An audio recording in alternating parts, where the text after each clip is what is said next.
3-4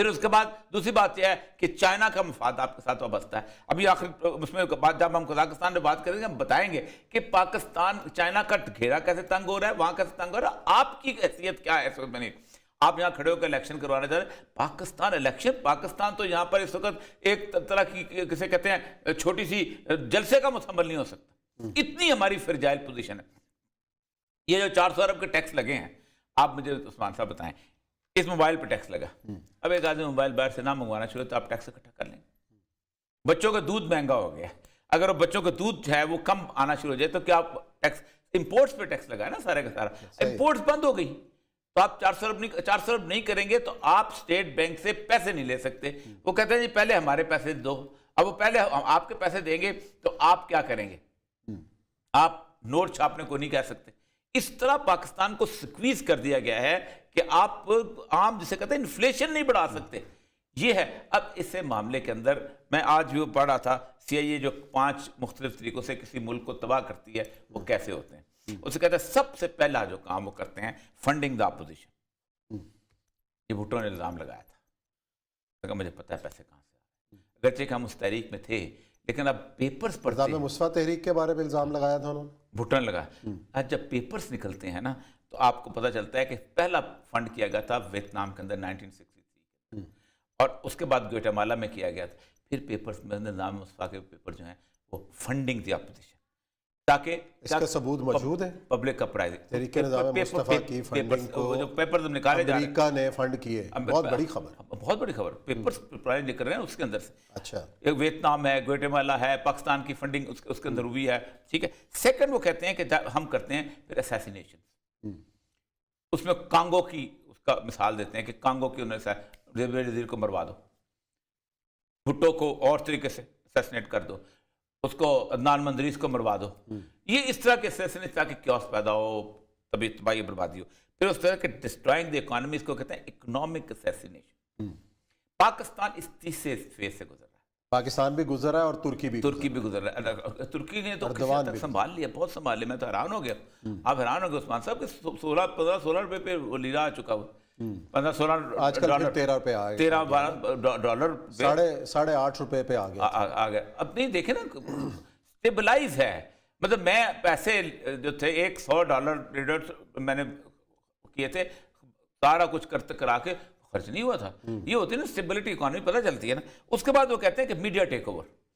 اس کے اوپر پھر انہوں نے کہا ہے اٹلی میں کیسے ہم نے میڈیا کو فنڈ دیے. $50 بلین تو پاکستان کے لیے اس نے رکھا تھا بش ایڈمنسٹریشن نے. $50 بلین سر, چھوٹی اماؤنٹ نہیں, ملین ہوگا سر, 50 بلین اوور آل پاکستان کے لیے اس کے اندر کچھ تھا. اس وارلڈ کے اندر 50 بلین کچھ بھی نہیں ہے, جہاں $3000 ارب خرچ ہو رہے ہیں وہاں کچھ بھی نہیں ہے. اس کے بعد ہوتا ہے کریٹنگ کیوس. مصدق کے بارے میں پاکستان کو اب اس سطح پہ وہ لے آئے ہیں, خواہ وہ عمران خان کے تھرو آیا ہے, خواہ وہ نواز شریف کے تھرو آیا, خواہ وہ زرداری کے تھرو آیا, اور خواہ وہ مشرف کے تھرو آیا, کہ پاکستان از ان اے اسٹیٹ آف کیوس.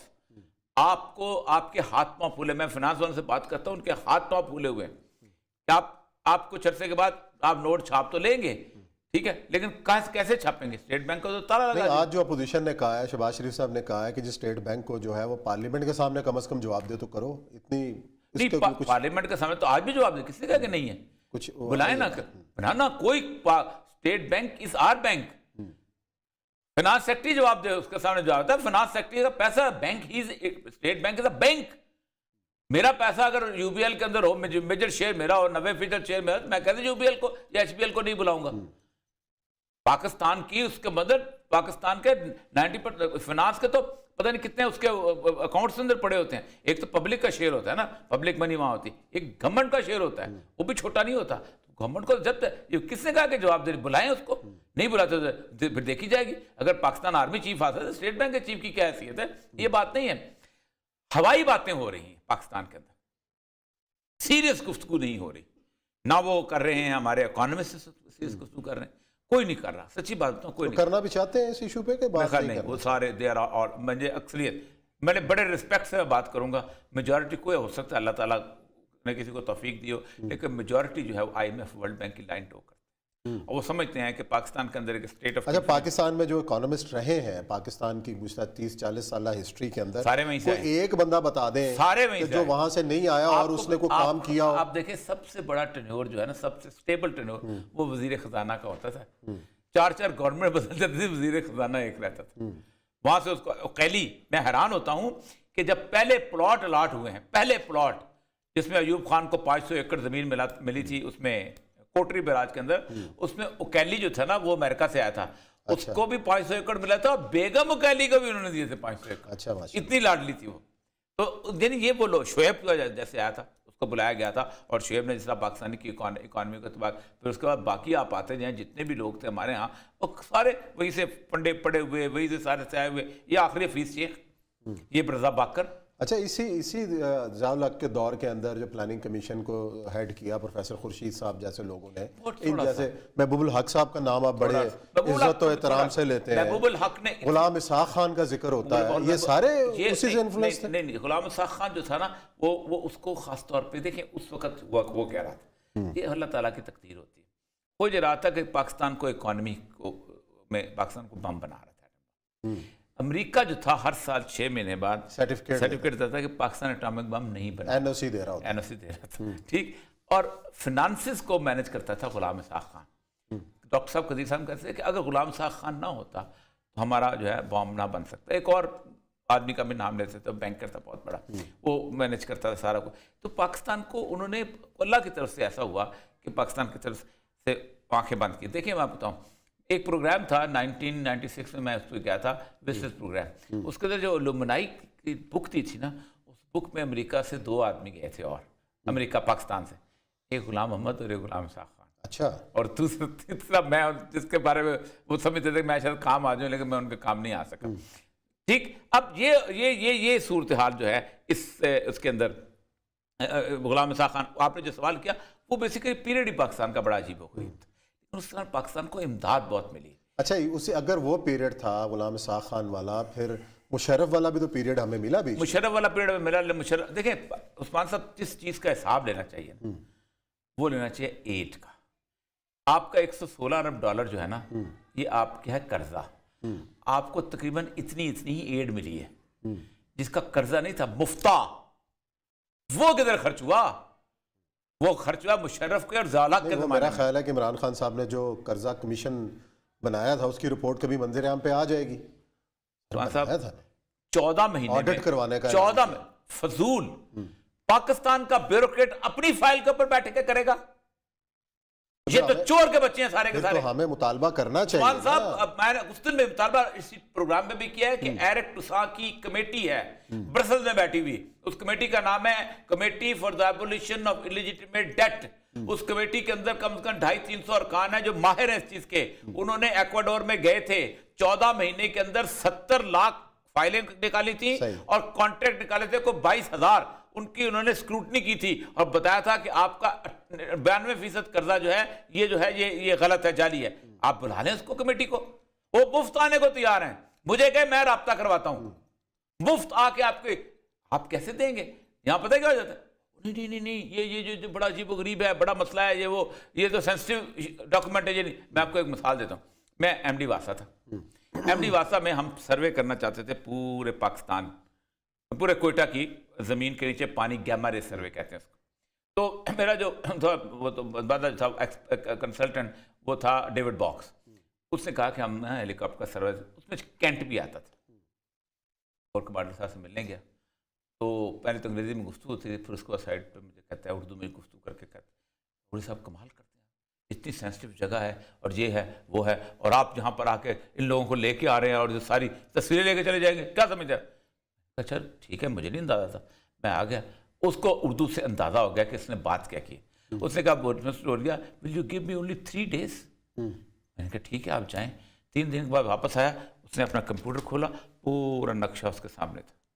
کہتا you know from where I bought. میں نے کہاں سے خریدا؟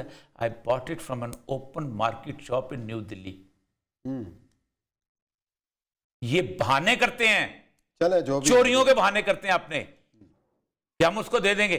یہ سچویشن. اچھا جی، آپ جو ہمارا اصل موضوع ہے جو کہ یہ جو اکانومی کے حوالے سے جو بھی بحث چل رہی ہے اس کو سمیٹے گا کون, اور یہ کسی رخ پہ جا رہی ہے؟ سر آپ مساق کے معیشت ہو رہا ہے نہیں ہو رہا؟ آپ کو دیکھیں جن لوگ جو لوگ ان تینوں کو لاتے رہے نا, ان کو چاہیے کہ ان تینوں کو کان سے پکڑ کے یہ جگہ بٹھائیں گے, ٹھیک تینوں کو بٹھانا. وہ تو کہہ رہے ہیں ہم نے کان نہیں پکڑنا, اپنا اپنا آپ ہی نپٹو, اپنا کان پکڑے.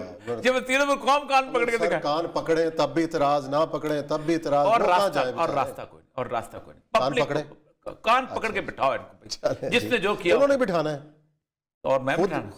اچھا چلو میرے میں طاقت ہے, کسی اور میں طاقت ہے. چلے چلے سر عثمان صاحب ایک حقیقت کو مان لیں کہ کون طاقتور ہے, مان لینا چاہیے, اوپنلی مان لینا. چلے جی مان لیتے ہیں جی, یہاں بریک لے لیتے ہیں, بریک کے بعد آتے ہیں اور انتہائی اہم ایشو ہے بھارت کا, اس پر کریں گے ڈسکشن.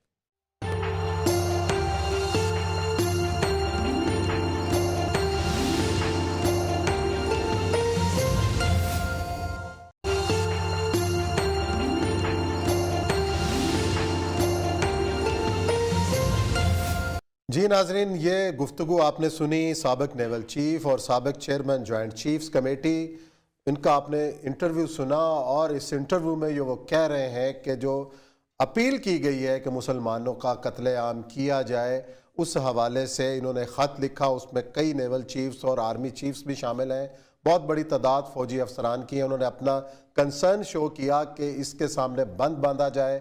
وزیر اعظم نریندر مودی کو خط لکھا, انہوں نے اپنے دستخطوں کے ساتھ, کئی سفارتکاروں کے اس میں سائن شامل ہیں, لیکن بدقسمتی سے اس کا کوئی جواب نہیں آیا. اور یہ سب جس طریقے سے ایک طرف معاملہ وہ بڑھ رہا ہے, اور ایک جو سنجیدہ طبقہ ہے بھارت کا جس میں فوجی بھی شامل ہیں جن کی یہ بات کر رہے ہیں, انہوں نے اپنا کنسرن شو کیا, اس کے اوپر بھی کوئی جواب ان کو نہیں ملا. اس کا مطلب یہ ہے کہ سب کچھ طے ہو چکا ہے. کا شروع کا حصہ ہے, آگے انتہائی خوفناک باتیں. اس میں 4 نیول چیف ہیں جنہوں نے خط لکھا ہے, اس میں 2 ایئر چیف ہیں جنہوں نے خط لکھا ہے. اس میں کوئی تقریباً 70 کے قریب امبیسڈرز ہیں, سفارتکار. اس کے اندر کوئی 55 کے قریب فیڈرل سیکریٹریز ہیں, بیوروکریسی پوری کی پوری بیوروکریسی. انہوں نے کہا ہے دیکھیں بات سنیں, آپ کو اندازہ نہیں کہ آپ کیا کر رہے ہو. انہوں نے کہا ہے کہ 1% مسلمان ہیں فوج کے اندر, کو 15 سے 19% سکھ ہیں اور 80 سے 85% ہندو ہیں. آپ یہ سارے کے سارے لوگ جو تھے جن کو آپ انڈیا کی ایک مدر لینڈ کی وجہ سے جا کے لاتے تھے, ان کے اندر ایک سیریس قسم کی ڈسسیٹسفیکشن پیدا ہو رہی ہے. اور اگر آپ نے ایک دفعہ لڑائی شروع کروا دی, اور کہتے ہیں ہر دوار کے اندر جس طرح کا اوتھ لیا گیا ہے اور جس طرح کی گفتگو شروع ہوئی ہے اور جس طرح کا سب کچھ ہوا ہے, جینوسائیڈ کا قتل, اس کے بارے میں ایک رپورٹ اس کے اندر کہتا ہے یہ ہے کہ اس کی انڈین آرمی کے آفیسر جو ہیں ان کو پرسویٹ کیا جا رہا ہے کہ تم نکلو, اور یہ پرسویشن جو ہے وہ انڈر ہینڈ کی جا رہی ہے, اور اس کے اندر آرمی چیف کو بھی انوالو نہیں کیا جا رہا. اور یہ کہتا ہے بہت خطرناک بات ہے. سب سے اہم ترین بات جو کہتا ہے کہ اس سارے معاملے کے اندر خاموشی بہت شدید قسم کی, اور خاموشی کی وجہ یہ ہے کہ وہ الیکشن سے پہلے اس معاملے کو مزید تیز کرنا چاہتے ہیں. اور وہ کہتا یہ ہے کہ انڈیا پہلی دفعہ اس مقام پر ہے کہ جس سے اس کے دونوں بارڈر محفوظ نہیں ہیں, یعنی اس کا جو ناردرن بارڈر بھی محفوظ نہیں ہے, بلکہ ایسٹرن بارڈر بھی محفوظ نہیں ہے, اور ویسٹرن بارڈر تو آلریڈی محفوظ نہیں. یہ عثمان صاحب اتنی بڑی بات ہے, یہ میرا خیال ہے دنیا کی کسی فوج کی تاریخ کے اندر اتنے کنسرن کے ساتھ لیٹرز نہیں لکھے گئے.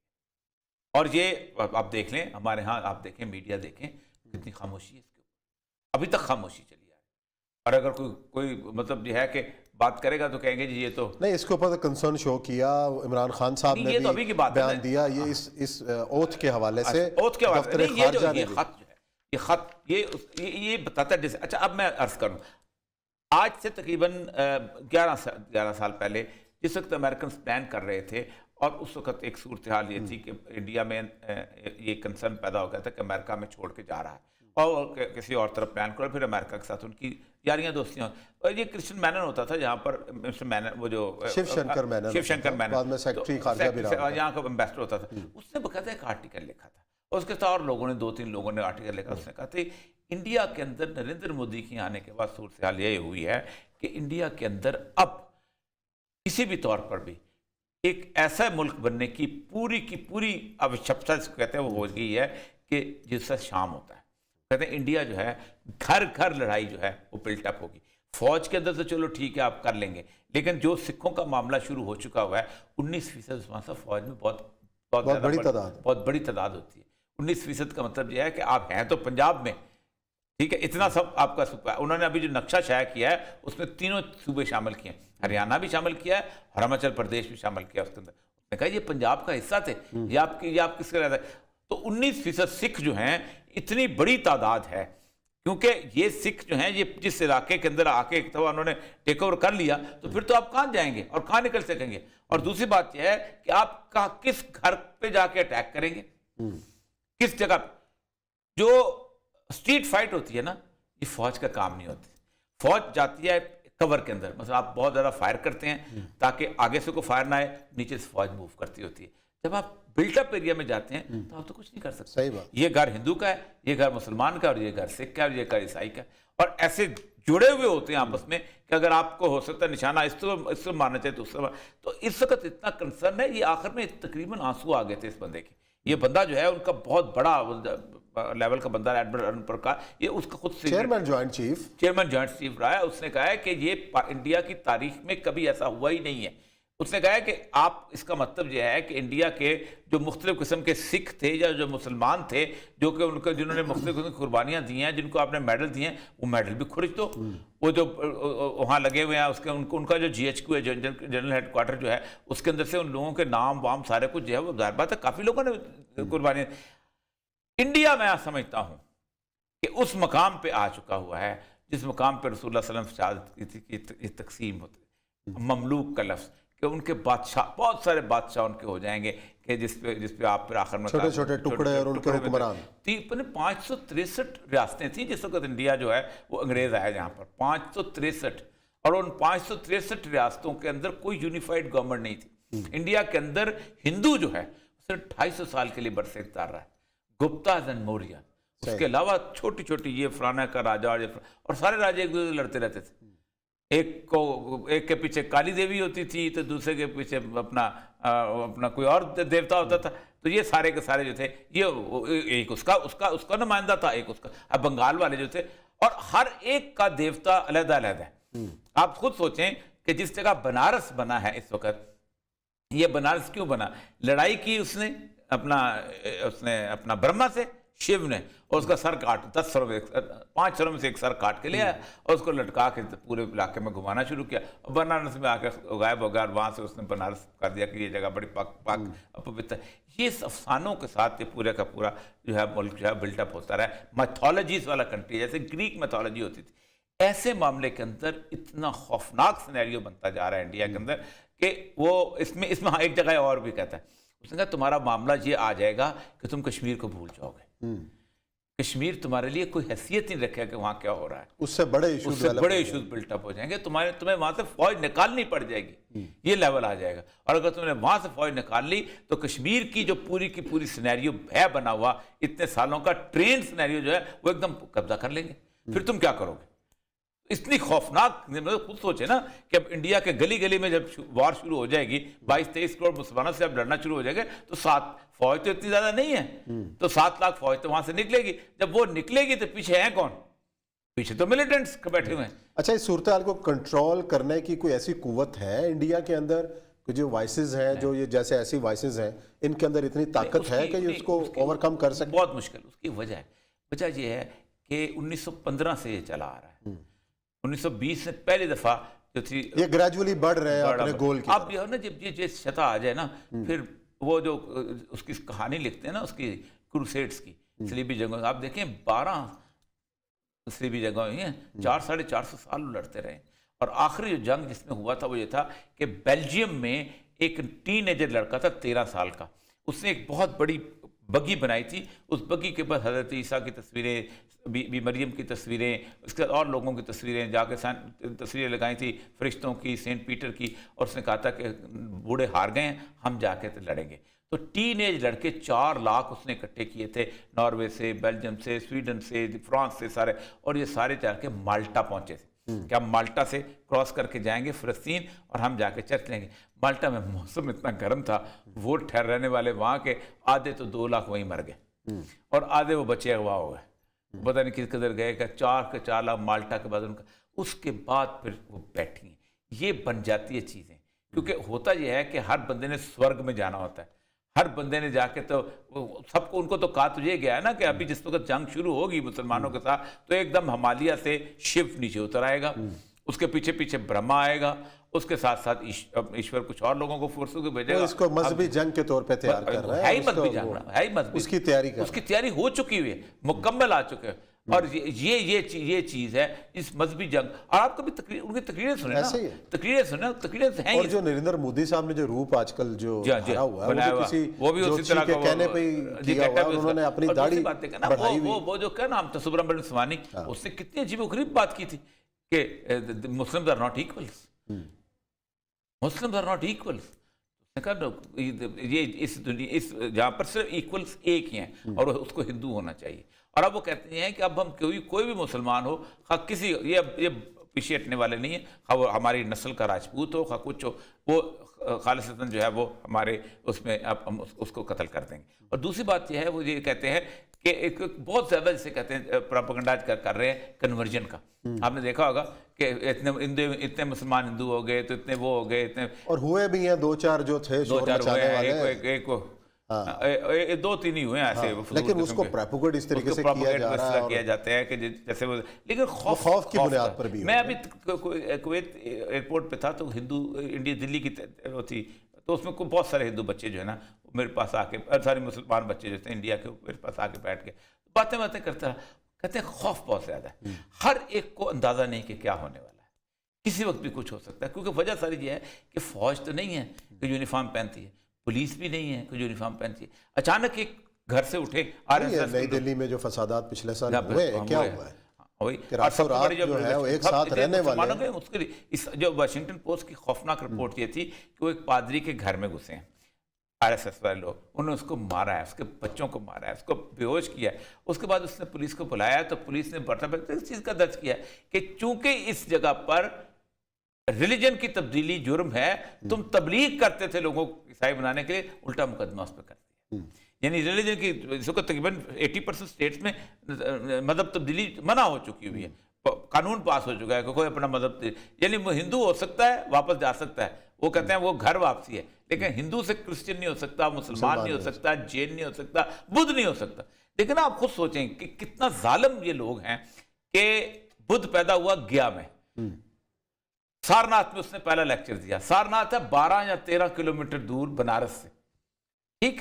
اور بنارس میں آپ خود سوچیں کہ اس وقت کتنے بدھ ہوں گے، 370 یا 400 کے قریب ٹوٹل. وینش کر دیا پورا مذہب، وینش کر دیا. یہ جو سومناتھ جس کی ہم باتیں کرتے ہیں کہ محمود غزنوی نے کہا تھا، تو رمیلا تھاپر نے اسٹڈی کی، اس نے کہا جینز آئے تھے اور انہوں نے سومناتھ کا مندر تباہ و برباد کیا تھا اور اس کے اوپر مہاویر کا پرچم لہرایا تھا. یہ محمود غزنوی کے آنے سے کم از کم 150 سال پہلے مندر گر چکا تھا. لیکن ہمیں تو یہی پڑھایا جاتا ہے کہ جی جا کے مندر، وہ انگریز نے سارے دشمنی پیدا کر. اس کی کتاب ہے رمیلا تھاپر کی سومناتھ، اس نے کہا کوئی مندر ایگزسٹ ہی نہیں کرتا تھا وہاں پر جب محمود غزنوی آیا. انگریز نے ایک نفرت پیدا کرنے کے لیے ہندو مسلمان کے، اس کو کہا گیا، اور نسیم جازی نے بدھ شکن بنا دیا اس کو. ہمارے یہاں تو جو انگریز پڑھا گیا ظاہر بات ہے ہم نے اس کو چلا دیا. کوئی مندر ایگزسٹ نہیں کرتا تھا وہاں پر. دیکھیں نا، یہی تو ہم کہتے ہیں کہ رستے میں اتنے آئے مندر، اس نے کسی کو نہیں گرایا. پھر ہم توجیہ کرتے ہیں اس کے اندر سونا تھا، تو اس کے اندر یہ تھا، اس کا فلاں تھا، کچھ بھی نہیں تھا. تو مہاویر کا جھنڈا اس کے 150 سال آنے سے پہلے اس میں لہرا دیا گیا تھا. اور وہ کتنی جنگیں ہوتی تھیں، یہ سارے کے سارے راجے آپس میں جس طرح کی جنگیں کیا کرتے تھے. یہ کہانیاں جتنی بھی بنی ہوئی ہیں، خواہ وہ مذہبی کہانیاں ہیں. اب یہ رام چندر تو اب بیسیکلی تو ایک مذہبی کہانی ہے نا، اوتار میں سے آتا ہے نا. سری لنکا سے راون اٹھ کے آیا تھا اور اس کے بعد یہ جنگ ہوئی تھی، یہ ایودھیا میں تھا، یہ سارے. اور پھر کورو پانڈو کی آپ جنگوں کو پڑھیں، آپ نے سارے مہا بھارت کے بھی آپ پڑھیں تو آپ حیران ہوگا کہ یہ پورے علاقے کے اندر اور کو کام ہی نہیں تھا، کھانا پینا سونا جنگ کرنا. اور جنگ کرتے کرتے پورے کے پورے برصغیر کو انہوں نے بدامنی کی ایک پوری لہر میں گرفتار کر دیا تھا. اب وہ واپس رکھتا ہے کورو پانڈو جو ہے نا دوبارہ، لیکن اس وقت مسلمان مقابلے میں 24 کروڑ مسلمان ہیں. اتنا سا تھا ویتنام، امریکہ اس کو کچھ نہیں کر سکتا، حالانکہ مذہبی جنگ نہیں تھی، ہوم لینڈ کی جنگ تھی. جہاں تو جو بھی مسلمان ہے کم از کم اس کو اتنا تو اطمینان ہے کہ وہ کافر کے ہاتھ سے مرے گا یا کافر کو مارے گا، کیونکہ اس کو یہ تو پتہ ہے کہ کل کو ویسے مار دیں گے. وہی بچے مجھے یہی کہہ رہے تھے، اس نے کہا ہمیں اتنا اطمینان ضرور ہوگا کہ جس کے ہاتھ سے مریں گے وہ مسلمان نہیں ہوگا، اور جس کو ماریں گے وہ مسلمان۔ چلیں جی، اللہ تعالیٰ خیر رکھے، دیکھتے ہیں کیا معاملات کس طرف جاتے ہیں، یا بریک لیتے ہیں۔ بریک کے بعد آئیں گے تو ایک اور جو اس وقت محاذ جنگ بنا ہوا ہے اور جو افراتفری کا عالم ہے وہ ہے قازقستان۔ آخر معاملہ ہے کیا، بیہائنڈ دی سین چیزیں چل کیا رہی ہیں، اس کا کریں گے ذکر بریک کے بعد۔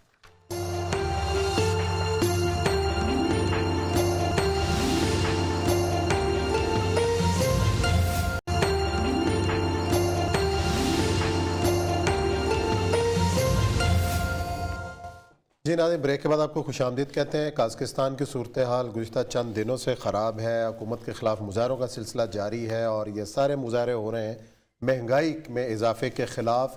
خاص طور پہ تیل کی قیمت میں اضافہ ہوا تو لوگ سڑکوں پہ نکل آئے۔ روس کی مدد حاصل کی گئی ہے قازق صدر نے، اور اب تک کی اطلاعات کے مطابق جو ہے وہ درجنوں لوگ اس مظاہروں میں مارے جا چکے ہیں، ہزاروں گرفتار ہیں۔ معاملہ آخر ہے کیا کہ اچانک ان مظاہروں کے پھوٹ پڑنے کی، اور خاص کر جو وسطی ایشیا میں تیل پیدا کرنے والا سب سے بڑا ملک ہے اور جو وسائل سے مالا مال ہے، اس میں اوریہ صاحب اس کا معاملہ ہے کیا، بیک گراؤنڈ کیا ہے، پس پردہ کہانی کیا ہے، پیچھے کیا چل رہا ہے؟ سی آئی اے کی ابھی بتائی تھی پوری کی پوری تفصیل پہلے بھی اس میں، کہ سی آئی اے جو آتا ہے تو 5 بنیادی چیزیں، ایک تو یہ ہے کہ اپوزیشن کو فنڈ کرتا ہے، اسیسینیشن کرواتا ہے، اس کے بعد destroying the economy, economic assassination کرتا ہے، اور اس کے ساتھ میڈیا ٹیک اوور اور کریٹنگ دا کیوس۔ اب دیکھیں اس ملک کا تو کیوس سمجھ نہیں آتا۔ اگر آپ قازقستان جائیں، الماتے نا، یہ ایک تو دور دراز علاقہ ہے، اور بہت ہی خوبصورت کہا جاتا ہے کہ یہ ایشیا کا سوئٹزرلینڈ ہے۔ چائنا کا جو یورپ کو راستہ جاتا ہے سی پیک کا، جسے ون بیلٹ ون روڈ، وہ قازقستان سے ہو کے گزرتا ہے۔ ایک دوسرا یہ ہے کہ یہ روس کا بنیادی طور پر سب سے بڑا ڈیپینڈنگ ایریا ہے، کیونکہ دنیا کا یورینیم کا سب سے بڑا ذخیرہ اس کے پاس ہے۔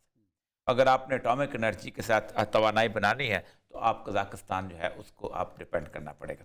11واں نمبر پہ تیل ہے پروڈیوس کرنے والا ہے، اور 30واں نمبر ہے اس کا گیس کرنے والا۔ اس ملک کی جو قومی آمدنی ہے $170 بلین ہے۔ اس ملک کی جو ہے فیکس آمدنی ہے $25,300 ہے۔ یہ ملک دنیا کے چند ممالک میں سے ہیں جو صحت پر 4% خرچ کرتے ہیں اور تعلیم پر 4% کرتے ہیں۔ اس ملک میں ہر بندے کے پاس صحت جو ہے وہ فری ہے، اور ہر بندے کے پاس صاف پانی اور سیوریج کی 100% فیسلٹی شامل ہے۔ آپ اندازہ کریں کہ اس میں گیس کی قیمتوں میں اضافہ ہوا ہے، اس پہ ہنگامہ شروع ہوا ہے تو 3 دن کے بعد گیس کی قیمتیں واپس لے لی گئیں۔ اس کے باوجود ہنگامے چلتے رہے ہیں، جن میں سے 168 افراد جو ہیں وہ ہلاک ہوئے ہیں، جس میں 18 پولیس والے بھی شامل تھے۔ اب ہو کیا رہا ہے؟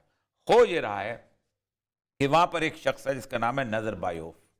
نظر بایوف جو ہے 81 سال کے قریب اس شخص کی، اس نے وہاں پر ایک ڈکٹیٹوریل رجیم قائم کرنے کی کوشش کی، اور اس کی بھی ایک مریم نواز ہے جس کا نام ہے ذریعہ۔ نہیں، مریم نواز تو نہیں، اس کی بیٹی ہوگی، بیٹی ہے نا، بیٹی ہے نا اس کی بیٹی، اس کو لیڈر بنایا اس نے، پارٹی وراثت چل رہی ہے تو آپ اس کو اس سے تو نہ اس کی مطلب جیسے ہمارے ہاں وراثت ہے نا، چلو اس کا براول بھٹو کر دے، لڑکی ہے اس لیے میں کہہ رہا ہوں، ٹھیک ہے۔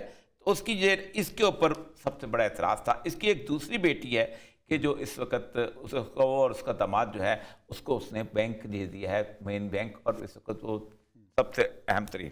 ایک تو یہ ہے کہ اس کا جو نا کرپشن، اس کی بہت بڑے ینگ زائل فیلڈ کے حساب سے بھی اس کے بارے میں کہا جاتا ہے وہ۔ امریکہ کا سب سے بڑا انٹرسٹ یہ ہے کہ اس کا جو بڑا سب سے آئل فیلڈ ہے جو 2,50,000 بیرل روزانہ جو ہے کرتا ہے، اس کے 50% شیئر جو ہے شیورن کمپنی کے۔ یہ ہے اس کی پوری کی پوری کنڈیشن۔ اب ہو کیا رہا ہے؟ پبلک اپرائزنگ جو ہے یہ بنیادی اصول ہوتا ہے سی آئی اے کا وہاں پر آنے کا، اور یوکرین میں یہ میرے سامنے نقشہ پڑا ہوا ہے۔ یوکرین کی صورتحال یہ ہے کہ یوکرین کے ارد گرد، نیو یارک ٹائم کا نقشہ ہے، اس وقت تقریباً 2.5 لاکھ کے قریب رشیا کی فورسز یہاں انگیج ہو چکی ہیں۔ آپ جب 2.5 لاکھ فورسز یہاں رکھیں گے اور یہاں پر آ کے بھی آپ رشین فورسز لے کے آئیں گے تو پھر آپ جو ہیں وہ فرجائل ہو جائیں گے۔ ایک کونا آپ کا ایسٹ کا ہے، ایک کونا آپ کا ویسٹ کا ہے۔ یوکرین میں جس دن یوکرین نے اعلان کر دیا کہ میں نیٹو میں چلا جاتا ہوں، فوراً وہاں پر نیٹو کے وہ سارے کے سارے جو ہیں ہتھیار میزائل وغیرہ پہنچ جائیں گے، اور یہ تو چین کا راستہ بند کرنے والی صورتحال ہے۔ اس کا مطلب یہ ہے کہ چیزیں اب گرم ہونا شروع ہو جائیں۔ 2011 میں جس وقت سب سے پہلے تیونس میں ہنگامے شروع ہوئے تھے تو آپ کو پتہ ہم کتنے خوش ہو رہے تھے، اب انقلاب آ رہا ہے، عرب سپرنگ ہو رہی ہے، بہار آ رہی ہے۔ میں اس وقت آئے بھی راشد غنوشی صاحب نے حکومت قائم کی مصر کے اندر، ہاں لیکن انہوں نے وہ قائم کچھ کیا۔ نہ ہوا نا مصر کے اندر. مسئلہ یہ ہے کہ مصر کے اندر وہی ہوا کہ مرسی صاحب تیار نہیں تھے. ٹھیک ہے, پورے کے پورے پریپریشنز, یا تو فوری طور پہ لا, جیسے ہمارے ہاں ہوتا ہے کہ کتابیں 400 سال پرانی لکھی ہوئی ہیں, کسی نے تیار ہی نہیں کیا کہ جا کے کیا کرنا ہے, اسباب بل بناتے ہوتے 5 سال گزر جاتے ہیں. وہی ہوا انہوں نے. اور اس کے بعد یہ ہے کہ کرسچین باقی چیزوں کو کھڑا کر انہوں نے دوبارہ کر دیا اور فوج کو لے آئے, تیاری نہیں تھی. اس وقت ڈینیل کارنیگی انسٹیٹیوٹ میں 2011 میں لیبنان میں تھا, تو اس زمانے میں انہوں نے وہ سارے اس پہ ڈسکشن ہو رہی تھی کہ یہ ایک ڈیموکریسی اور فنڈامنٹل رائٹس اور فلاں اس کی جنگ ہے. اور امریکہ نے واقعی اس کو اسلام کی جنگ سے نکال کے فنڈامنٹل رائٹس کی جنگ. اب تو غنوشی صاحب جب آئے تو ہیں, لیکن غنوشی صاحب کا اسلام جب ویسٹرنائز اسلام بن گیا, ٹھیک, وہ انہوں نے اس کو پھر ہینڈل کیا. اس وقت چائنا کے لیے مسئلہ یہ ہے کہ اگر وہ پاکستان میں بھی پھڈا شروع ہو گیا, انڈیا پاکستان کا, وہاں بھی ختم ہو گیا, بلاکا پہ تو ایک جہاز رک گیا. تو چائنا تو ملنے بنا کے خود تو نہیں اپنے آپ کو اپنا جیگوار کی گاڑیاں, کنٹینمنٹ آف چائنا کی یہ ساری گیم. کنٹینمنٹ آف چائنا کی گیم ہے, اور رشیا کو باقاعدہ اکنامیکلی واپس بھیک مانگنے پہ مجبور کرنے کی گیم.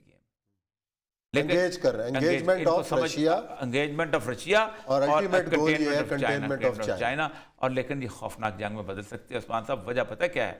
ایسے میں رشیا اور چین کی جو قیادت کتاب اس کی آئی ہے, میں نے آرڈر آج کر دیا ہے, کتاب اس ہے. کی آئی ہے کسنجر کی, آج ہی میں نے آرڈر کیا ہے. وہ آرڈر دیکھو کیا ہوتی ہے, world order, new world order. اس نے کہا ہے فکرے اس کے بڑے کمال کے ہیں. People who are not listening the drums of war are ڈیف.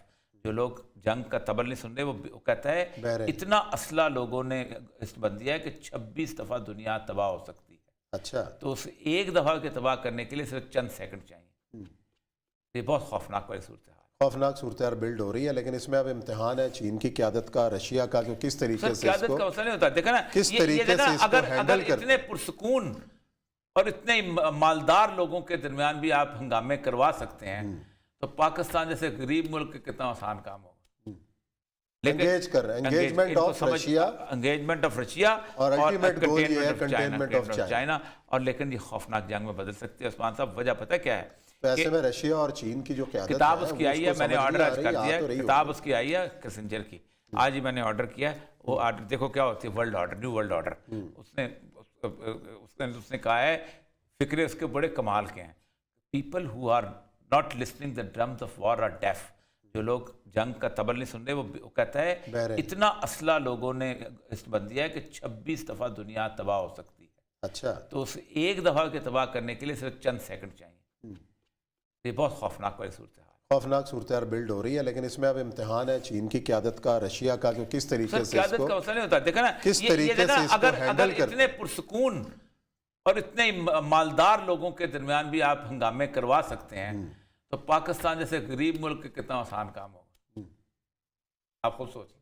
تو یہاں پہ بھی تو کرواتے رہے ہیں نا آپ خوبی. آپ نے خود کہا کہ جی فنڈنگ ہوتی رہی ہے, کیسے ہوتی رہی ہے, بڑی خبر بھی آج آپ نے دی ہے. اسی نوٹ کے ساتھ پروگرام ختم کرتے ہیں. کل انشاءاللہ پھر ملاقات کریں گے نئے موضوعات کے ساتھ. اپنا خیال رکھیں. اللہ حافظ.